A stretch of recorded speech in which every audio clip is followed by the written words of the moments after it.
Bom dia, irmãos. Paz seja convosco. Continuando nosso estudo nas Escrituras, agora na carta de Judas, essa carta aqui que é a última antes do Apocalipse, com alguns versículos apenas, diz assim, versículo 1 a 4, resumidamente.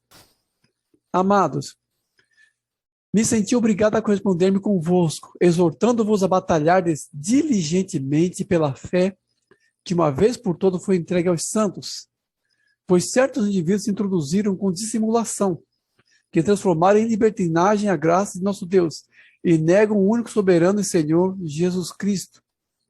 Me senti obrigado a correspondermos convosco, exortando-vos a batalhar diligentemente pela fé. Duas coisas aqui logo de cara. Primeiro, me senti obrigado a exortar a vocês nesse sentido. Porque a fé, como tudo ou mais que nos vem de Deus, é uma dispensação. É algo que é confiado a nós. A fé não é um elemento passivo de crença. Não é algo no qual você simplesmente puxa a cadeira, senta e vai levando do seu jeito. A fé é algo pelo qual você tem que batalhar, você tem que manter. Não é meramente uma crença passiva, como muitas pessoas parecem acreditar. Muitos pastores, inclusive, parecem acreditar.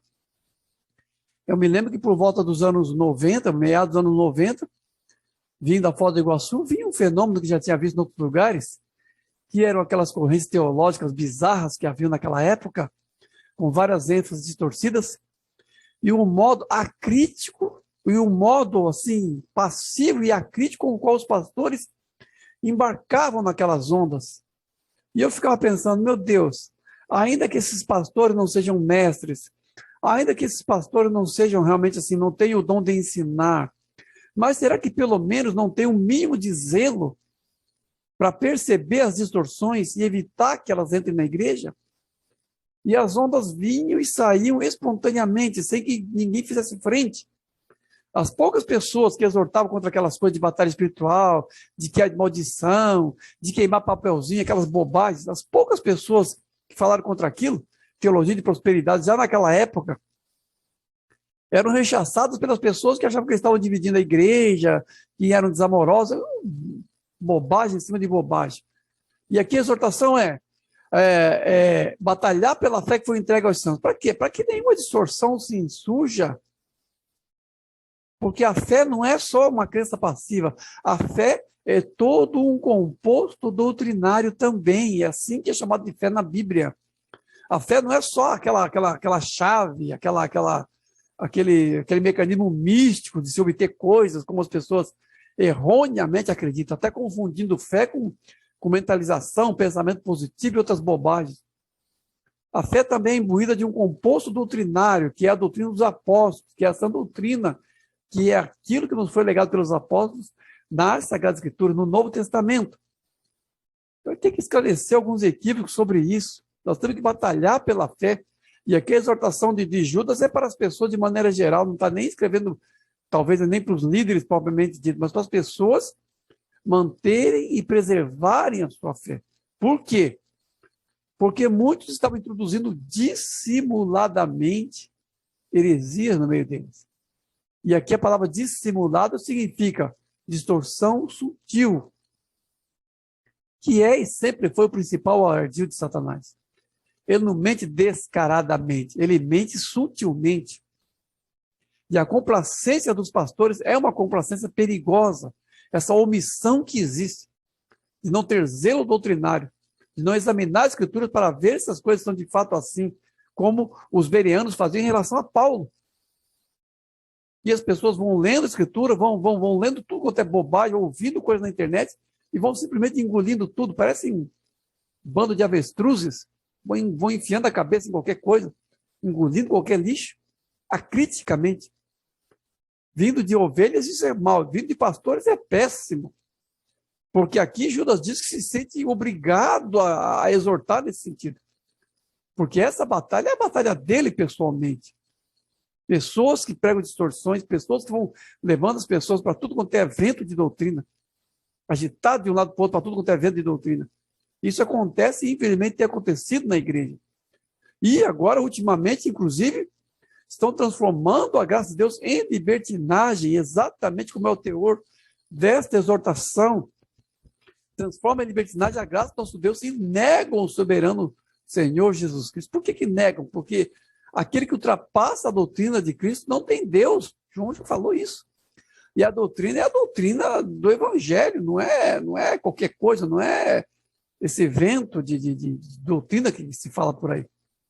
Essas coisas que se introduzem aí, tanto em relação à doutrina, quanto em relação a louvores, elementos de louvor também que trazem distorções e afrouxamento dos padrões do Evangelho, de diversas maneiras, transformam em libertinagem a graça de Deus. Já há pastores hoje em dia, por exemplo, que relativizam o suicídio, relativizam o homossexualismo, relativizam o inferno, relativizam as escrituras, relativizam o sexo antes do casamento. Já há pastores para isso hoje em dia. Já há pastores, se a pessoa ouvir e não examinar, e não batalhar pela sua própria fé, não tiver essa batalha dentro de si no coração, há pastores que as pessoas vão ouvir e vão pensar que o homossexualismo não é pecado, que ateus vão para o céu, que o inferno é só um tempo, como se fosse um purgatório católico, que as escrituras são só um elemento assim, adjutório da fé, não é um elemento essencial, é só assim, um guia de instruções secundário. Há pastores falando isso. Há pastores dizendo que no céu vai ter Hitler, vai ter Nero, vai ter tudo quanto é coisa. Enquanto que a palavra de Deus pura e simplesmente diz que lá não entrará nada incontaminável nem impuro. Lá não entrará incrédulo, lá não entrará homossexuais, lá não entrará libertinos, lá não entrará fornicários. Esses sofrerão pena de eterna condenação. As escrituras são claras quanto a isso. Mas hoje em dia há essa indulgência carnal, por onde você não pode mais afirmar as coisas que a Bíblia fala de maneira tão pontual e tão severa. As coisas são justamente colocadas de maneira severa para que sejamos advertidos a respeito delas. Essas coisas estão sendo hoje em dia minimizadas de diversas maneiras. Um relativismo, uma complacência, um dodói, uma acomodação. Está comum isso. As partes urgentes da Bíblia estão sendo assim, de alguma maneira solapadas, de alguma maneira relativizadas. E aqui na carta de Judas nós vamos ver claramente aqui os aspectos mais severos de juízo repetidos aqui em forma de advertência para que não caiamos em nenhum erro, em nenhum tipo de indulgência, em nenhum tipo de politicamente correto, ou esquerdismo, ou qualquer bobagem que venha de alguma maneira suavizar a palavra de Deus para nós, torná-la mais confortável, torná-la menos agressiva, mais redondinha para nós. São distorções de hoje em dia, são distorções, transformando a graça de Deus em libertinagem e negando o Senhor no processo, porque o desvio doutrinário também é um desvio do Evangelho e do Senhor. Embora as pessoas erroneamente parecem entender que doutrina é uma coisa e fé é outra coisa, mas na palavra de Deus não há essa divisão. A fé e a doutrina são juntas e são um composto só de vida, de crença e de atitude perante o Senhor e a sua vontade. Versículo 5 a 9, continuando, Judas fala: quero, pois, lembrar-vos que o Senhor, tendo libertado um povo, tirou-o da terra do Egito. Destruiu depois os que não creram.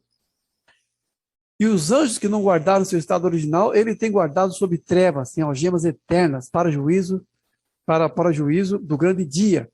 Como Sodoma e Gomorra, que, havendo-se entregue à prostituição como aqueles, seguindo após outra carne, são postos como exemplo de fogo eterno, sofrendo punição. Misericórdia e juízo são dois temas que aparecem na palavra de Deus inteira. E é o padrão eterno das ações de Deus, misericórdia e juízo.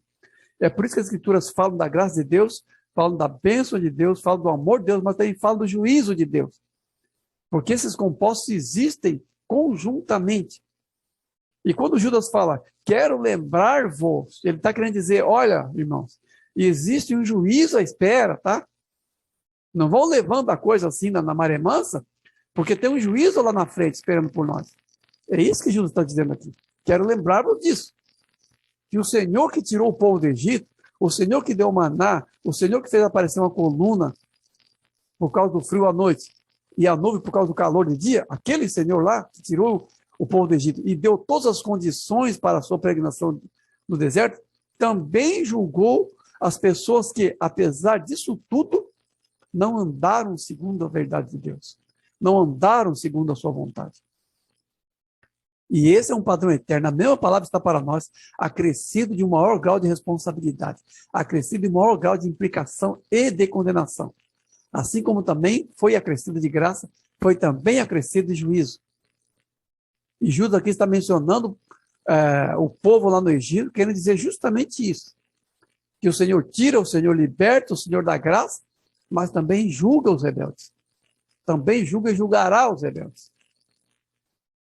Lá em Atos, capítulo 7, Estevão diz que o povo voltou ao Egito no seu coração. Aquele povo que fisicamente ia do Egito para Canaã, dentro do coração, continuavam no Egito. É como diz aquela historinha. Eles foram tirados do Egito, eles saíram do Egito, mas o Egito não saiu deles. É uma coisa assim, realmente. No coração eles continuaram assim. E aqui Judas vai colocando vários exemplos de juízo. Aí ele menciona os anjos rebeldes, aqueles anjos que participaram da rebelião de Lúcifer, aquela rebelião que aconteceu provavelmente até antes desse mundo, porque Satanás vem tentar Adão e Eva no paraíso, já tem caído, já aparece ali como um anjo rebelde, tentando o primeiro casal humano. Então, essa rebelião original é mencionada aqui, e é mencionado também que os anjos são colocados com algemas eternas, sob trevas em algemas eternas, aguardando o juízo do grande dia. E aqui, novamente, vou mencionar aquela coisa que para mim é um grande mistério. Vou mencionar de novo essa questão das regiões infernais, porque a Bíblia fala de regiões celestiais e parece falar também de regiões infernais, porque eles são guardados em algemas eternas, sob trevas. Então, esses anjos já estão em um nível de condenação. Quando Jesus estava expulsando lá os demônios do Gadareno, aquela legião que é um destacamento, legião é um destacamento de 6.000 soldados romanos, então era um monte de demônio ali. Toda aquela corja, um deles tomando a voz por todos, pelo jeito, pelo que se lê ali na passagem do Gadareno, ele pede, roga a Jesus que não os mande de volta para o abismo. Há um evangelho que diz, não nos expulse dessa região. E há outro evangelho que diz que eles rogaram a Jesus que não os mandasse de volta para o abismo. E aí aquele entendimento, o que seria o abismo? Porque lá no Apocalipse fala que a besta emerge do abismo, várias vezes é mencionado o abismo como uma região infernal, não está escrito com essas palavras, mas é o que se pode entender do que se lê ali. Então nós não sabemos realmente como funciona isso, quantos e quais anjos estão nesse abismo, se todos estão lá, se todos têm liberdade de agir, como funciona exatamente isso? Porque eles estão presos em cadeias eternas, esperando o juízo do grande dia. E há anjos que estão agindo e há anjos que estão presos no abismo. Quantos e quais são esses? Não temos revelação sobre isso. O fato é que esses anjos estão aguardando, todos eles no abismo ou não no abismo, estão aguardando o juízo do grande dia. Já estão sofrendo punição. Assim como o chefe sobre eles, o diabo, também está aguardando punição. Ainda que tenham a liberdade de ação, estão presos em cadeias eternas, foram severamente limitados pela vitória de Cristo na cruz e estão à espera do juízo do grande dia. Esses anjos caídos são os demônios, são os espíritos imundos, são aqueles seres que Jesus expulsava, que os apóstolos expulsavam. Anjos, espíritos malignos, demônios, são tudo a mesma coisa. São nomes diferentes para o mesmo tipo de entidade. Esses anjos rebeldes estão, então, em algemas eternas, esperando o grande dia, que é o dia da segunda vinda de Cristo. Quando Satanás será julgado? No dia da segunda vinda de Cristo. Quando nos assentaremos em tronos e julgaremos até os anjos, como diz Paulo lá em Coríntios, nesse grande dia, no dia da segunda vinda de Cristo. Já falamos sobre isso quando lembro lá em 2 Coríntios, que Paulo faz essa pergunta para os corintianos, né? Não sabeis que julgaremos até os anjos, quanto mais as coisas dessa vida. Então, o dia do julgamento dos anjos é o mesmo dia do julgamento da humanidade, porque a segunda vinda de Cristo passará a régua e terá a termo todo o nível de rebelião, desde aquela rebelião que aconteceu no céu até a rebelião que tem acontecido na terra, quando o anticristo se manifestar no assalto final das trevas nesse mundo. O dia da segunda vinda de Cristo terá juízo sobre tudo isso, sobre o anticristo, o falso profeta, sobre Satanás e sobre as pessoas que andaram fora da vontade de Deus. O juízo do grande dia dos anjos, dos demônios, de Satanás, dos espíritos rebeldes, é o mesmo dia do juízo da humanidade em si, toda a humanidade. Depois ele continua dizendo assim sobre Sodoma e Gomorra, havendo-se entregue à prostituição, como aqueles, seguindo após outra carne, são postas como exemplo de fogo eterno, sofrendo punição. Então, essas almas são atormentadas realmente. Jesus diz em outra passagem que quando o espírito maligno sai de uma pessoa, fica andando por lugares vários, procurando repouso, depois volta para a pessoa e aquele último estado se torna pior do que o primeiro. Ele diz isso. Então, essas almas estão sob condenação e estão assim sendo atormentadas de alguma maneira. Nós não entendemos como é isso, mas algumas passagens das Escrituras trazem esse entendimento. E aqui no exemplo que se segue, o Judas alinha Sodoma e Gomorra no mesmo tipo de exemplo. Porque lá em Sodoma e Gomorra, quando os anjos foram tirar o justo Ló daquele lugar, quando eles foram lá, eles foram, obviamente, em forma humana, porque os anjos aparecem sempre em forma humana, em forma de homens. Eles não se encarnam, eles aparecem em forma humana. São duas coisas diferentes.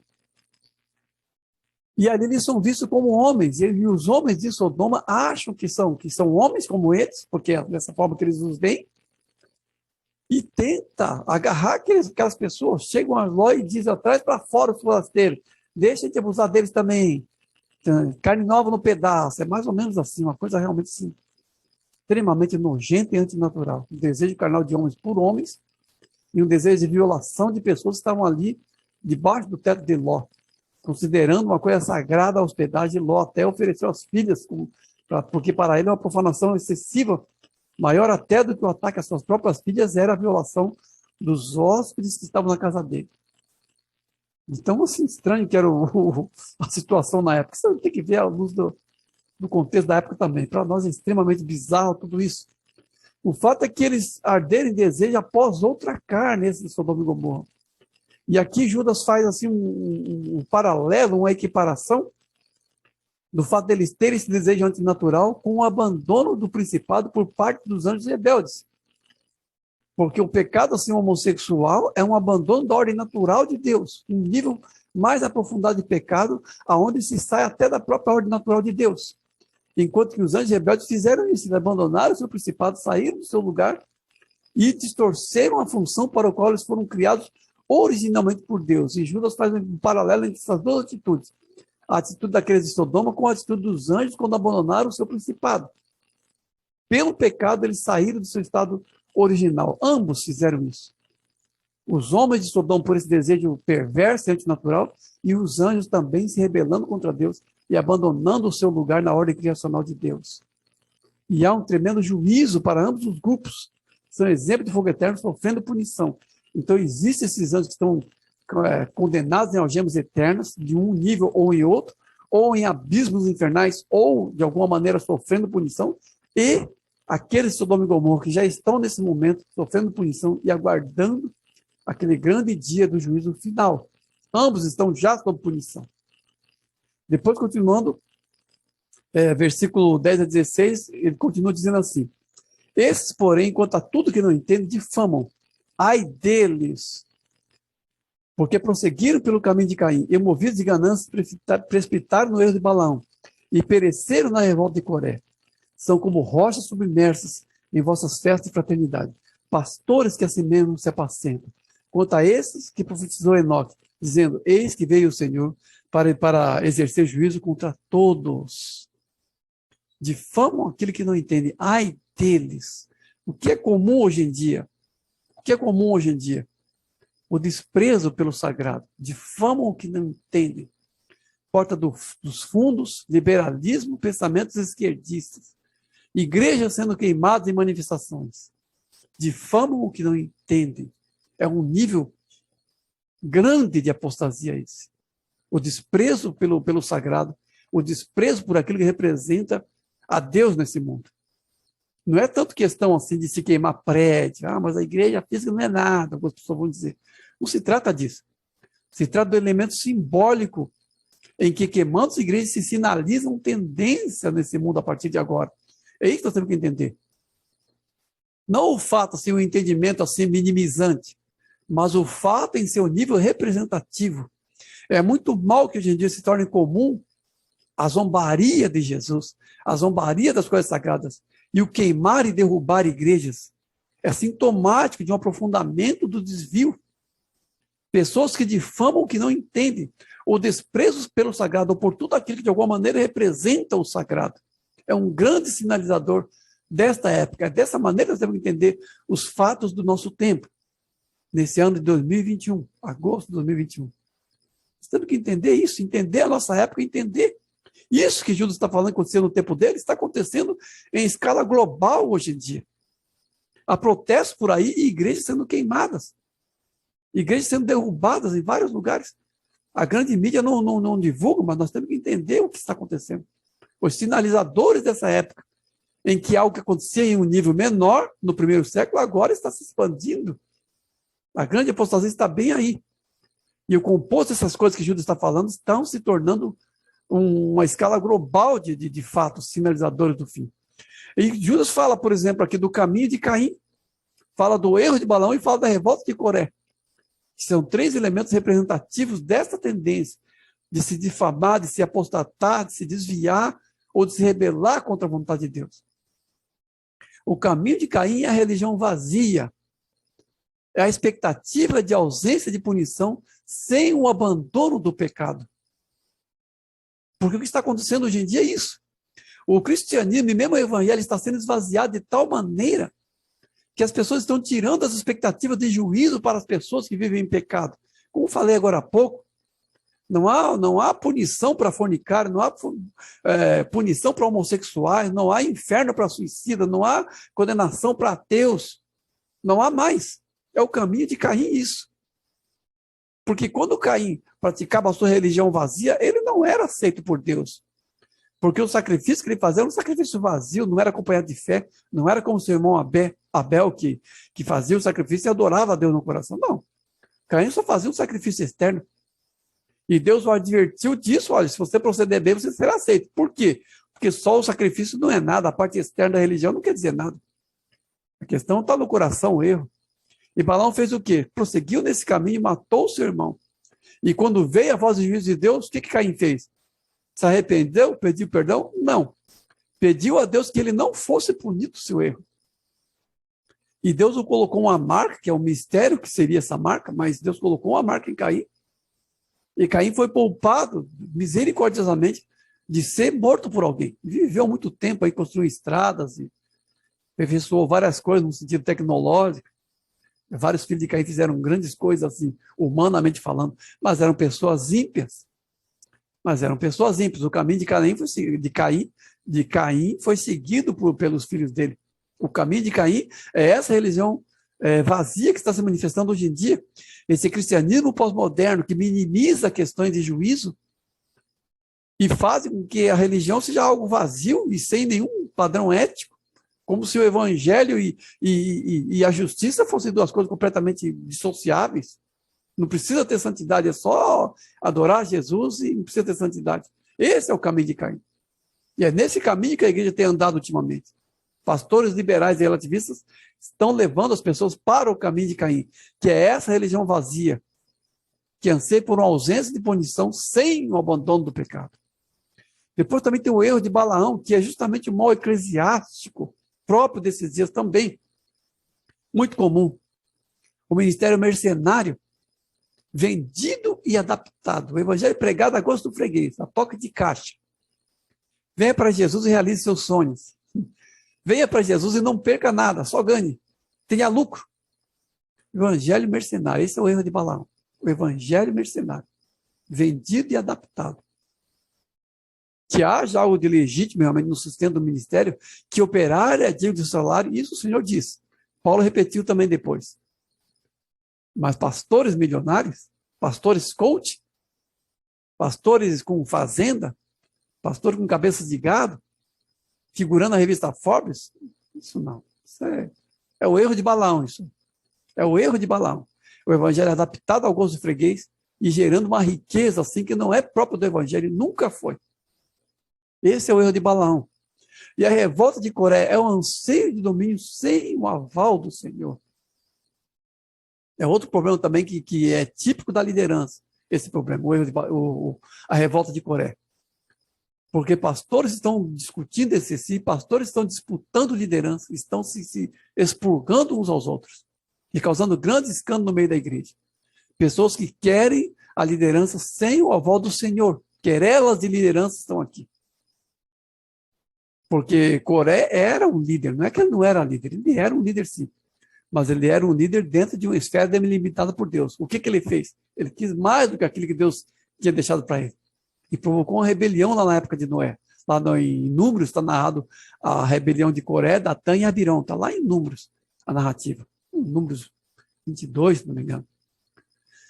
É uma revolta e um anseio de domínio, porque Pedro diz que nós devemos ser pastores não como dominadores do rebanho, mas as pessoas que perecem na revolta de Coré são pessoas que querem dominar o rebanho e lutam e brigam por isso.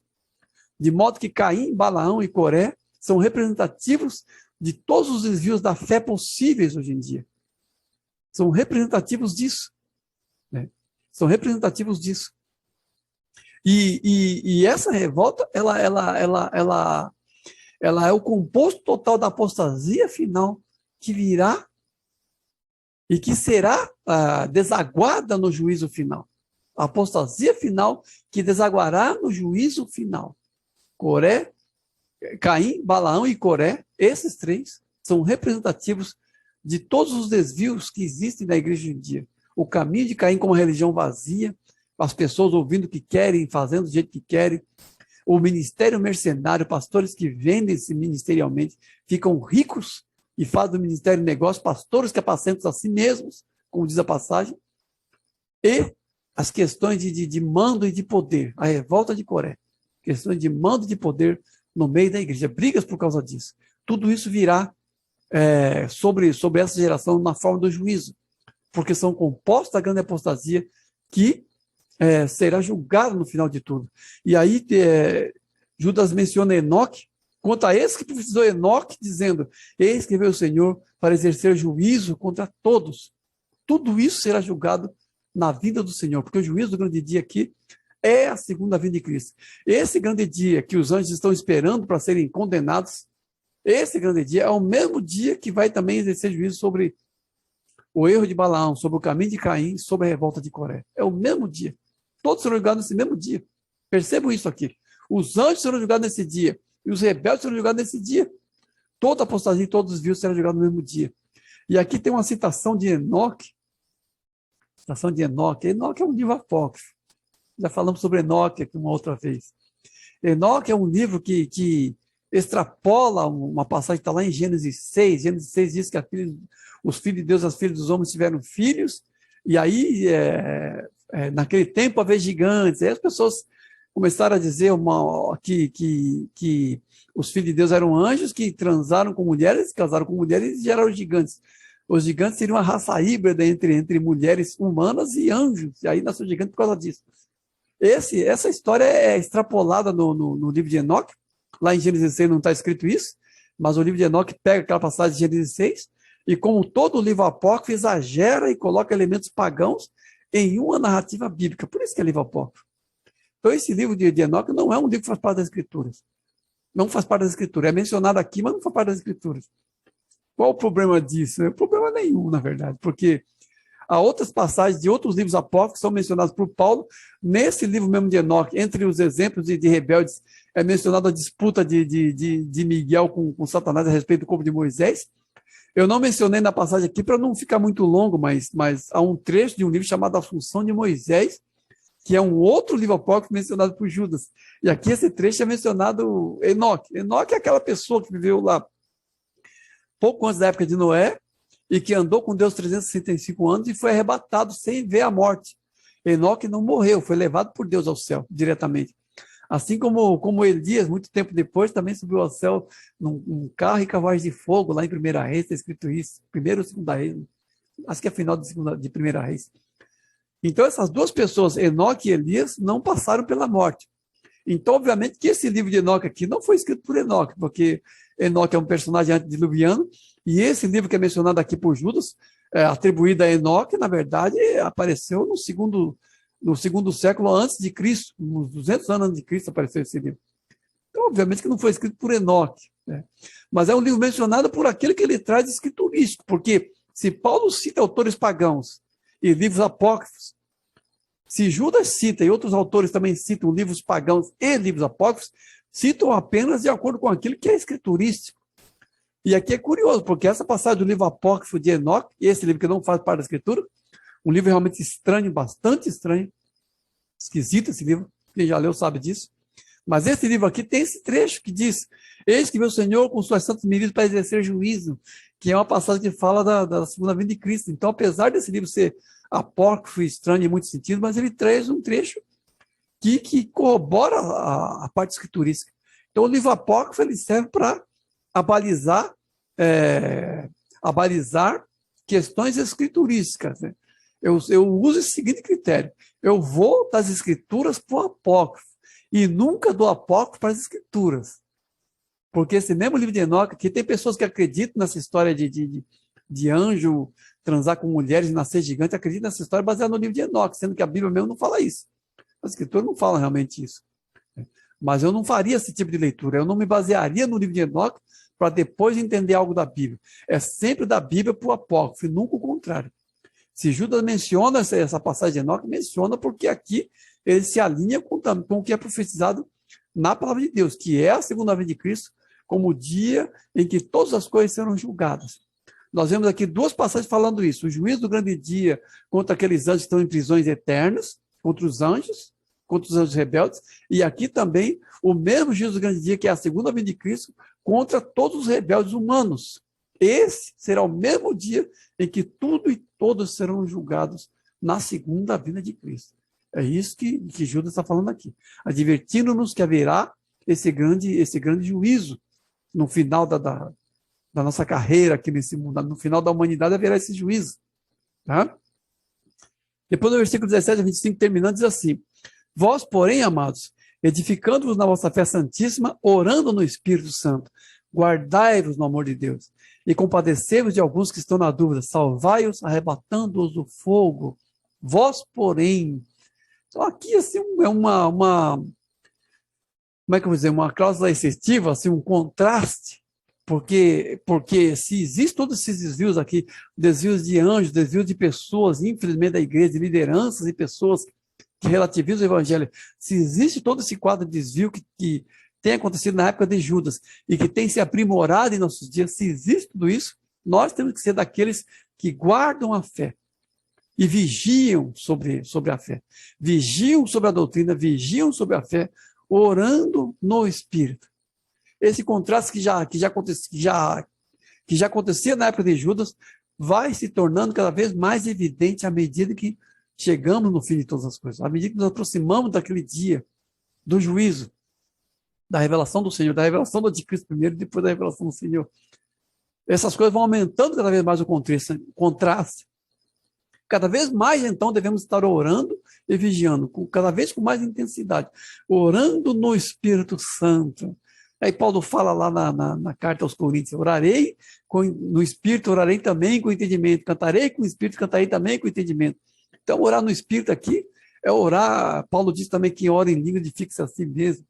Então, orar no Espírito é orar em línguas e orar em comunhão com o Espírito de Deus, sob a direção do Espírito de Deus, e em línguas, ou com entendimento. Tudo isso é orar no Espírito. Orar no Espírito é orar em línguas, muitas vezes, de modo que o Espírito de Deus intercede por nós com gemidos inexprimíveis. Então, orar no Espírito é isso. Paulo diz que ora o Espírito edifica-se a si mesmo, e o Espírito de Deus intercede diante de Deus por nós, enquanto nós oramos em língua. Então, aqui fala: orai no Espírito Santo. Orai no Espírito, com entendimento e com línguas. Isso, obviamente, que aqui eu estou falando de orar no Espírito só como oração mesmo, porque lá em 1 Coríntios fala que quem fala em línguas, se for na igreja, tem que haver quem interprete. Mas aqui eu estou falando mais da oração em língua como devocional mesmo. Isso, obviamente, falando para as pessoas que oram em línguas e creem na contemporaneidade dos dons espirituais. Mas orar no Espírito, de qualquer maneira, é toda oração feita diante do Senhor e sob a supervisão do Espírito Santo, com ou sem línguas estranhas. Orar no Espírito é isso. É andar no Espírito e orar segundo a vontade de Deus. E Judas diz claramente aqui que a nossa única salvaguarda em relação a toda essa apostasia, a todo esse quadro de desvio, a nossa única salvaguarda é realmente guardar a fé, orar no Espírito, vigiar e nos guardar no amor de Deus. Porque é o único lugar seguro que temos, o amor de Deus. Temos que nos guardar no amor de Deus. Andar seguindo a verdade em amor, como diz Paulo. Porque na vida em comunhão, na vida diante de Deus, com os irmãos, como igreja, nisso está a nossa salvaguarda, em relação a tudo isso. E nesse processo também auxiliando os irmãos que estão enfraquecidos, auxiliando os irmãos que precisam da nossa ajuda, porque quem nós somos? Nós somos guardas uns dos outros. Mencionamos aqui Caim agora há pouco, no caminho de Caim. O caminho de Caim é justamente aquele caminho de indiferença, como disse João também, na sua primeira carta. O caminho da indiferença em relação ao irmão. Nós, pelo contrário, temos que nos preocupar uns com os outros e ajudar os irmãos que estão em dúvidas, ajudar os irmãos que estão enfraquecidos, porque somos um corpo e devemos andar como um corpo. E isso deve ser a nossa vida, e isso deve ser o composto total de nossa vigilância. Andando como corpo, andando em comunhão, guardando os irmãos mais fracos e orando no Espírito, para que sejamos fortalecidos em toda a nossa trajetória e possamos estar assim, nesse grande dia, de pé diante do Senhor. E não envergonhado como essas pessoas que se desviam aqui, que serão condenadas naquele dia. Esse juízo virá sobre todos nós. Judas fala claramente isso. E o contraste aqui é justamente aquela corte que faz entre pessoas que estão aí vivendo de qualquer maneira e pessoas que estão realmente vigiando doutrinariamente e cuidando de sua vida espiritual diante do Senhor até aquele dia. Amém? Deus abençoe os irmãos.